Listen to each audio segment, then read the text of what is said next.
What's up mga ka-TV? Andito na naman po ang inyong lingkod, DebedRomanTV, na muli magbabahagi sa inyo ng konting kaalaman tungkol po sa PLDT Internet Service.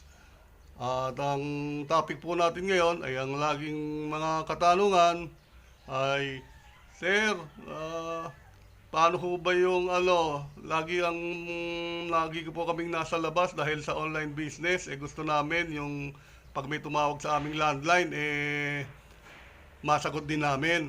So, paano ho ba yun? So, ang madali lang po yun, ang gagawin lang po natin ay magpa-register sa 171 ng PLDT Super Bundle, no? So, kasama po dun yung call forwarding.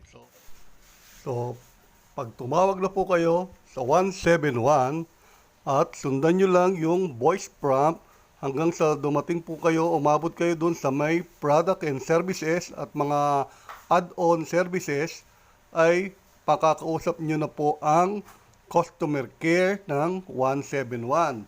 At pag nagkausap na po kayo, siguraduhin nyo lang po na kayo yung registered owner ng landline.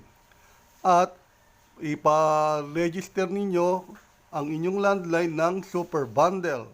At magkakasama po yung caller ID, call forwarding, at speed dialing. So, pag natapos na nyo pong nakausap yung 171, after 48 hours ay pa-activate na po ang inyong call forwarding. Okay? So, ito na po yun, So, yung call forwarding po, at ito, pakikita po natin. Yan, sa ating landline. Okay? So, iangat lang po natin yan. Tapos, para ma-activate natin yung ating call forwarding, i-press lang po natin yung asterisk 21 asterisk, tapos yung destination number. Kung halimbawa, ito, 0949895 number sign. So, maririnig po natin dito, your service instruction has been accepted. Thank you. Okay? So, ibaba po lang natin yan. At pagkatapos, patatawagan na po natin siya, para malaman natin kung tumakbo na ba dun sa destination number na ibinigay natin. Okay? So, ganito po ang susunod. Patatawagan na po natin, Okay. So, ngayon, tatawagan po muna natin yung landline, para alam natin na magri-ring yung landline.